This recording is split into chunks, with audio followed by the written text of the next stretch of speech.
The poem of the man God. Preparation for the Passion. Chapter 586. Judas goes to the leaders of the Sanhedrin. 29th of March, 1947. Judas arrives at Caiaphas's country house at night, but the moon acts as an accomplice of the murderer, illuminating the road for him. He must be certain that he will find there, in that house outside the walls, those he is looking for. Otherwise, I think he would have tried to enter the town and he would have gone to the temple. Instead, he is climbing among the olive trees of the little hill, without a moment's hesitation. This time he is more certain than the previous time, because it is night time, and the darkness and the late hour protects from every possible surprise. The country roads are now deserted, after being busy all day with the crowds of pilgrims going to Jerusalem for Passover. Even poor lepers are now in their caves, and are sleeping the sleep of unhappy people, forgetting their fate for a few hours. Judas is now at the door of the house, which is all white in the moonlight. He knocks 3 times. Once, 3 times again. Twice. Even the conventional signal is familiar to him. And it must be a sure signal, because the door is half opened without any check by the doorkeeper through the peephole in the door. Judas steals in and asks the servant porter, "Have the members assembled?" "Yes, Judas of Kerioth, they have. A full assembly, I might say." "Take me there. I have to speak of an important matter. Quick!" The man locks the door with all the bolts and precedes him along a semi-dark vestibule, stopping in front of a heavy door, at which he knocks. The murmur of the voices in the closed room stops, and is replaced by the noise of the lock and the squeaking of the door, which is opened, and a cone of bright light is projected on the dark corridor. "It's you. Come in," says the person who opened the door, and who is unknown to me. And Judas goes into the hall, while the man who opened the door locks it again. There are signs of surprise, or at least of excitement, when they see Judas enter the room, but they greet him all together. "Peace to you, Judas of Simon." "Peace to you, members of the Holy Sanhedrin," greets Judas. "Come forward. What do you want?" they ask him. "I want to speak to you of the Christ. It is not possible to go on like this. I can no longer be of any assistance to you, unless you make up your minds to take drastic measures.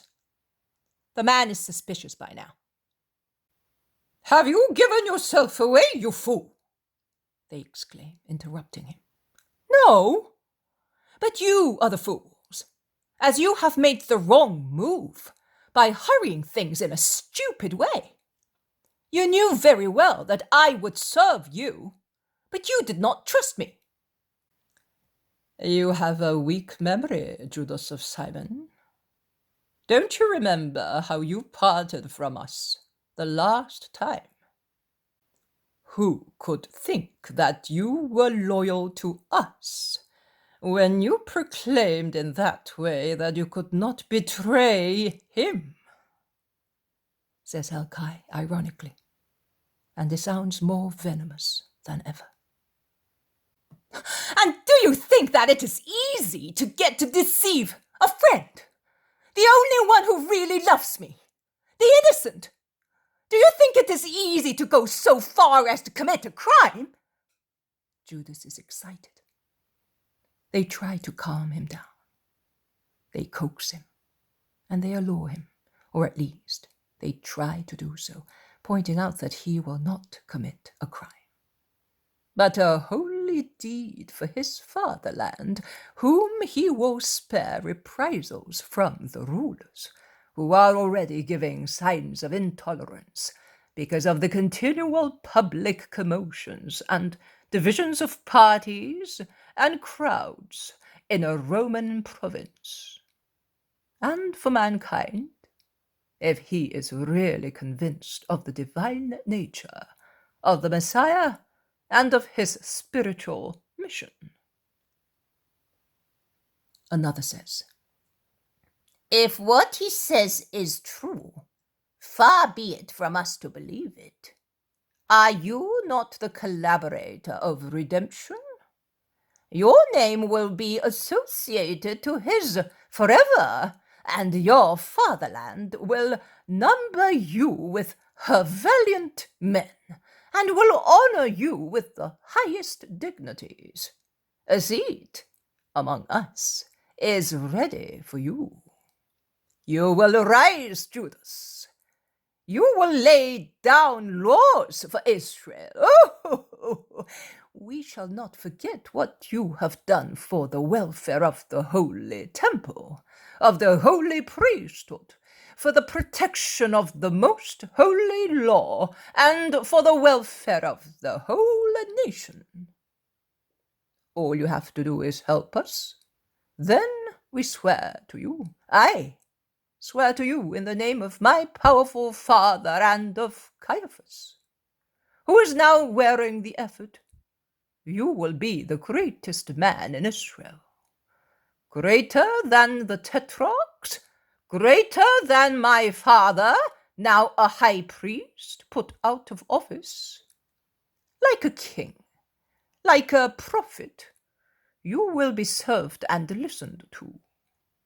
And if Jesus of Nazareth should be but a false Messiah, even if he really should not be liable to death, because his deeds are not those of a robber, but of a madman, we remind you of the inspired words of the Pontiff Caiaphas.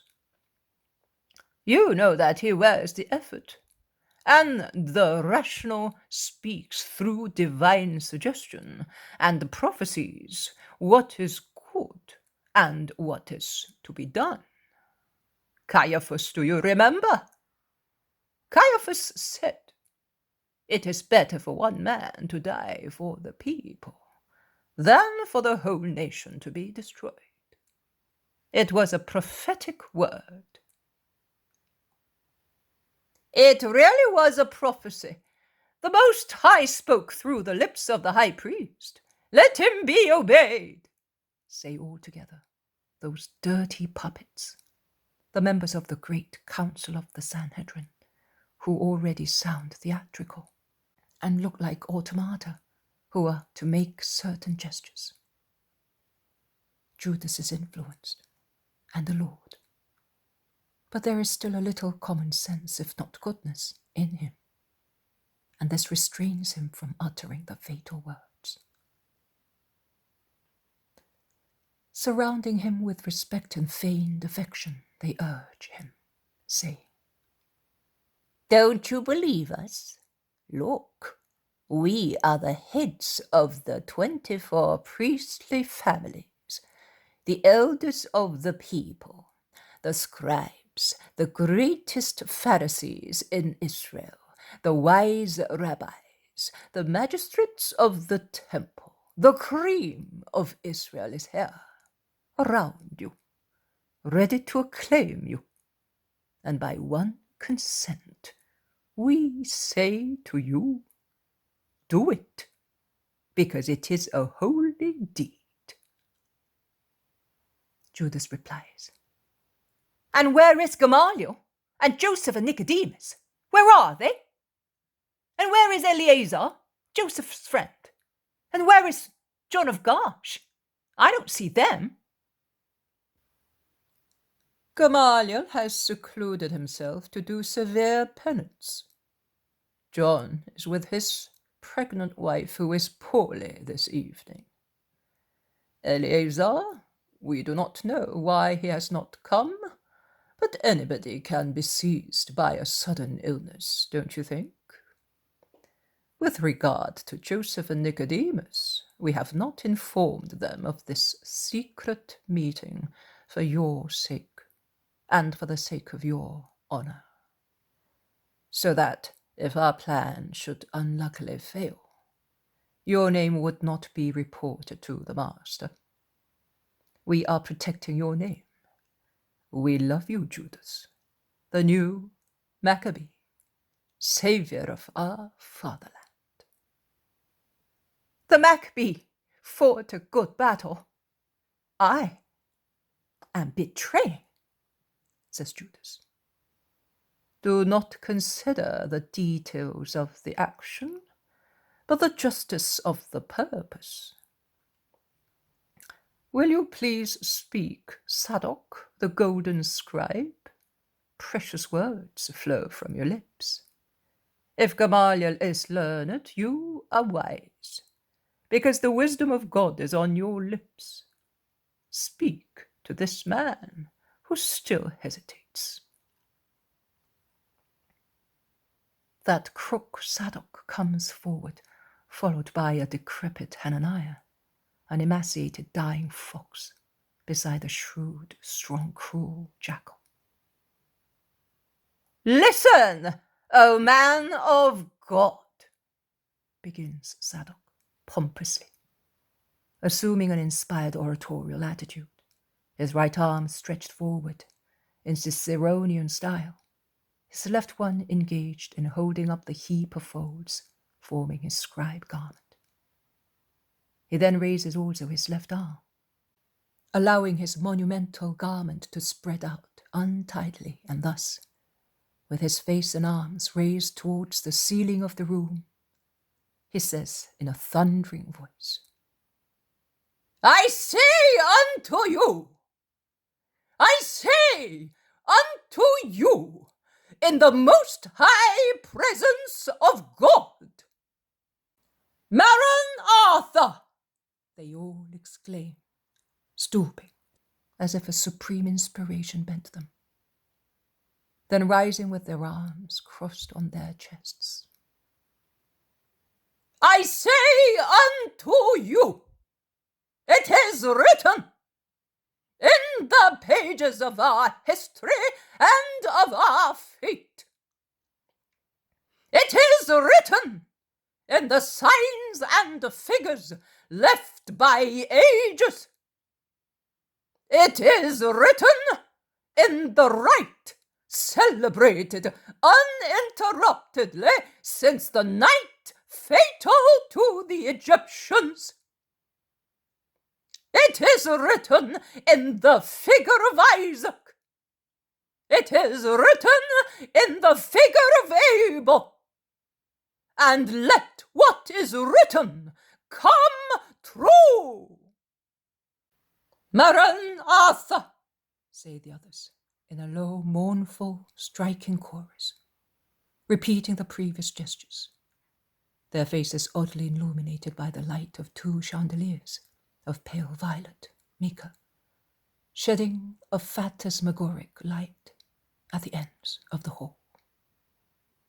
The assembly of men, almost all dressed in white, with the pale or olive complexions of their race, made even more pale and olive by the diffused light, really looks like a gathering of ghosts. The word of God has descended upon the lips of the prophets to approve this decree. He must die. It is stated. It is stated, Maranatha. He must die. His destiny is marked. He must die, Maranatha. His final destiny is described to the last detail, and fatality cannot be infringed. Maranatha! Even the symbolic price to be paid to him who becomes the instrument of God for the fulfillment of the promise, is indicated, Maranatha, as a redeemer, or as a false prophet. He must die.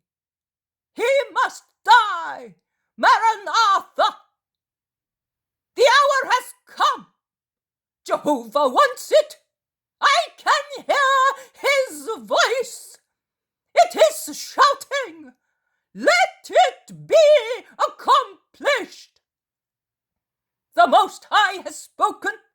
Let it be accomplished. Let it be accomplished. Maranatha.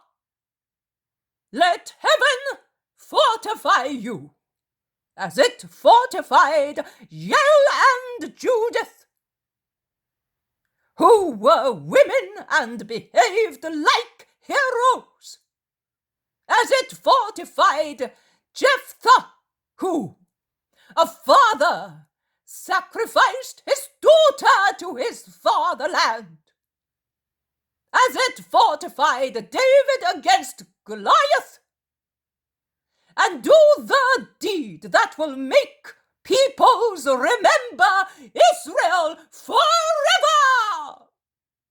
May heaven fortify you, Maranatha. Be the winner. Be the winner, Maranatha. The chuckling, senile voice of Hananias is heard.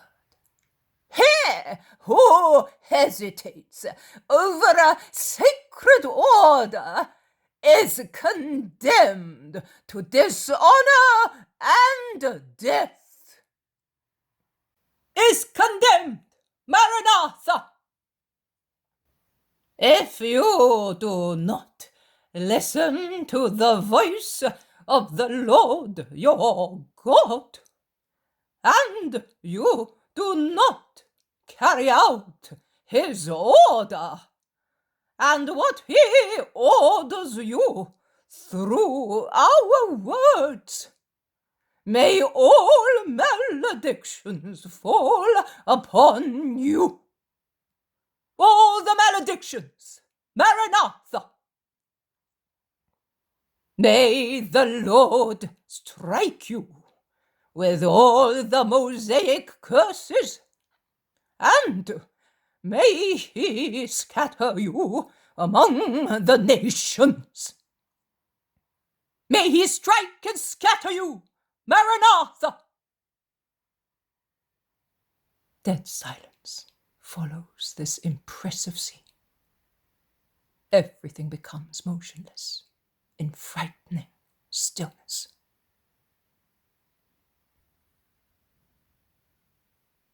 At last, Judas's voice is heard, and it is so changed that I recognize it with difficulty.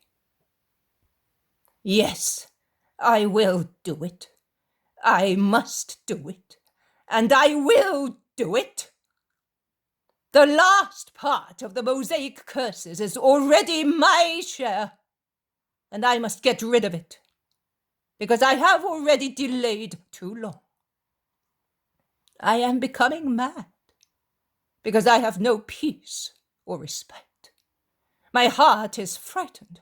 I look bewildered, and my soul is consumed by sadness. I tremble at the idea of being found out and crushed by him for my double-crossing, because I do not know how much he is aware of my thoughts. I see my life hanging by a thread, and morning and evening I implore to get over with this hour, because of the terror that frightens my heart, because of the horrible task I must perform. Oh, bring this hour forward. Release me from my anguish. Let everything be done at once, now, that I may be freed. Let us go. Judas's voice has become firmer and stronger as he speaks. His gestures, previously automatic and insecure, like those of a sleepwalker, have become free and voluntary. He stands up in all his height, diabolically handsome, and shouts, "Let the ties of a foolish error fall! I am free from fearful subjection. Christ, I am no longer afraid of you, and I am handing you to your enemies. Let us go!" A cry of a victorious demon, and he boldly goes towards the door. But they stop him. "Wait! Tell us, where is Jesus of Nazareth?" "In Lazarus' house at Bethany." "We cannot enter that house, as it is well provided with faithful servants." "It's the house of a favorite of Rome. We should certainly come up against much trouble." "Well, we are coming to town at dawn. Place guards on the Bedford road, stir up a turmoil, and capture him." "How do you know that he will come along that road? He may take the other one." "No, he told his followers that he will go into town that way, by the Ephraim gate, and wait for him near Endregel. If you capture him before, we cannot. We would have to go into town with him among the guards, and all the roads leading to the gates and all the streets in town are crowded with people from dawn till night. There would be a riot, and that must not happen. He will go up to the temple. Ask him to come into one of the halls to question him. Tell him to come in the name of the high priest. He will come, because he has more respect for you than for his own life. Once he is alone with you, you will have the opportunity to take him to a safe place and to condemn him at the right moment. There would be a riot just the same. You must have noticed that the crowds are completely won over by him. And not only the crowds, but also the great ones and the hopes of Israel. Gamaliel is losing his disciples, and so is Jonathan ben Uzziel, and others among us. And they are all leaving us seduced by him. Even the Gentiles venerate him, or they fear him, which is also veneration. And they are ready to rebel against us if we ill-treat him. Among other things, some of the brigands we had hired to act as false disciples and stir up brawls have been arrested, and they have spoken, hoping for mercifulness in return for their information. And the praetor knows. The whole world follows him, whilst we are concluding nothing. But it is necessary to act subtly, so that the crowds may not become aware of anything. Yes, that is how it must be done. Even Annas recommends that. He says, it must not happen during the festivities, and there must be no disturbance among the fanatic people. That is what he ordered. And he gave orders that he should be treated with respect in the temple and elsewhere, and that he should not be disturbed in order to deceive him. So what do you want to do? I was quite willing tonight, but you are hesitating, says Judas. Well, you should take us to him when he is all alone. You are aware of his habits. You wrote to us that he wants you to be closer to him than anybody else. So, you must know what he wants to do. We shall always be ready. When you think that it is the right place and the right moment, come, and we will follow you. Agreed. And what retribution shall I receive? Judas is now speaking coldly, as if he were dealing with common business. What is mentioned by the prophets, so that we may be faithful to the inspired word. 30 silver pieces. 30 silver pieces to kill a man, and that man! The price of a common lamb during these festivities. You are mad. It is not that I need money. I have plenty. So do not think that you can convince me for a greed of money. It is too little to compensate for my grief in betraying him who has always loved me. But we have told you what we will do for you. Glory, honors, what you were hoping to have from him, and you did not get. We will cure your disappointment. But the price has been fixed by the prophets. Oh, it is a formality, a symbol and nothing else. The rest will follow later. And the money, when?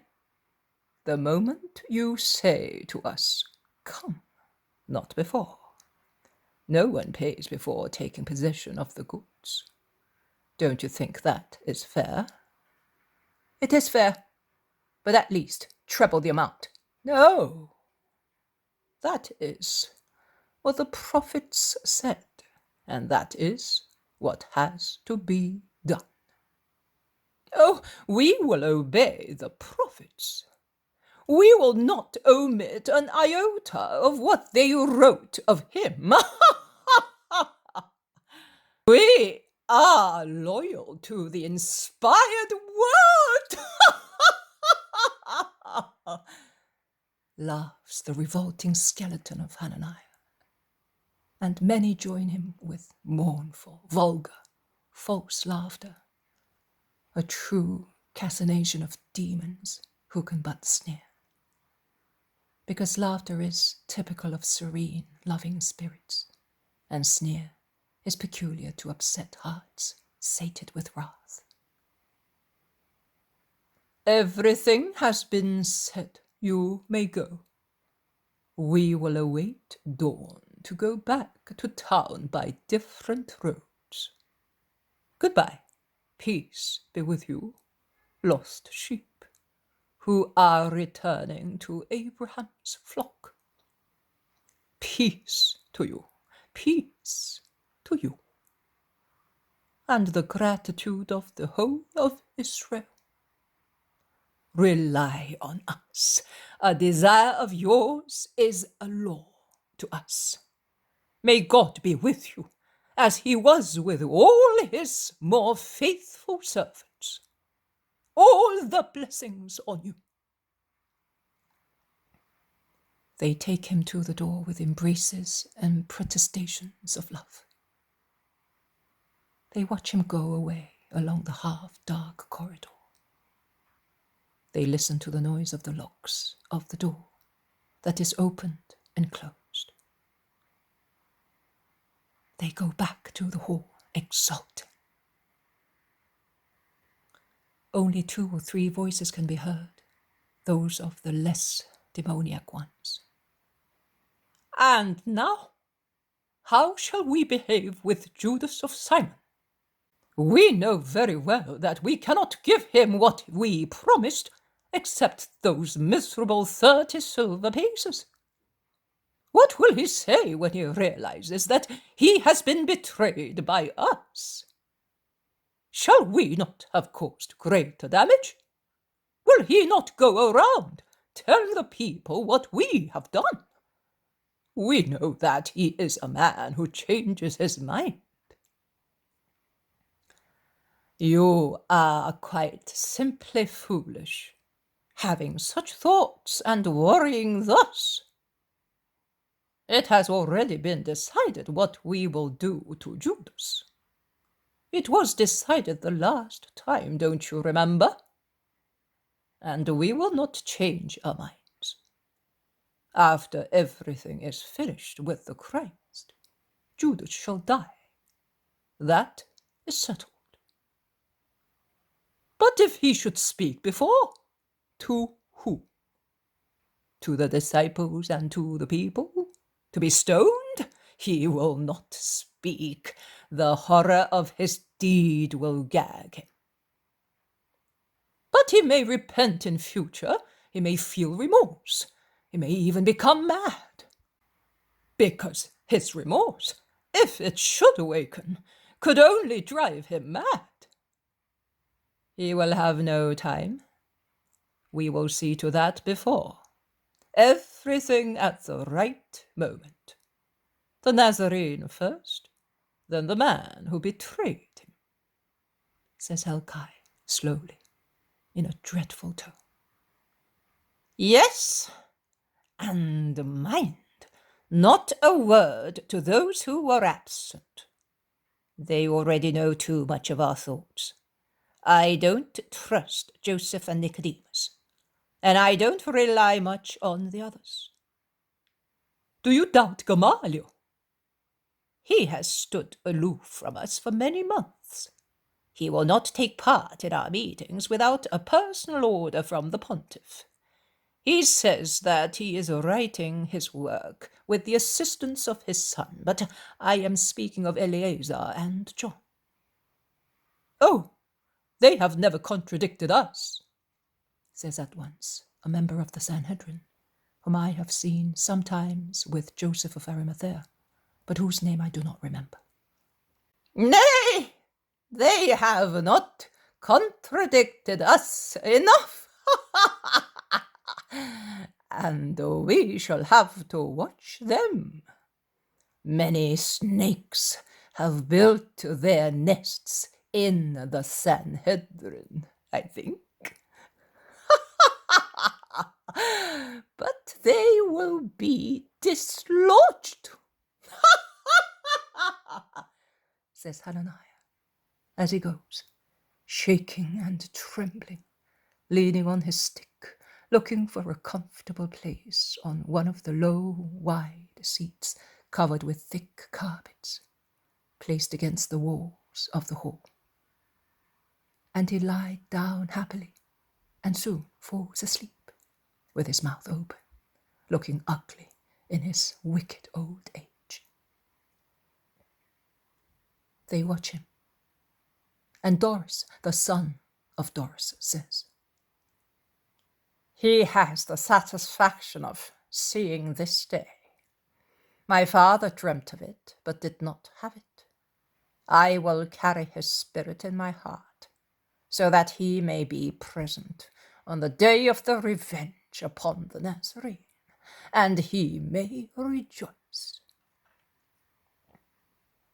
Remember that we must be constantly in the temple in turns, and many of us in each turn.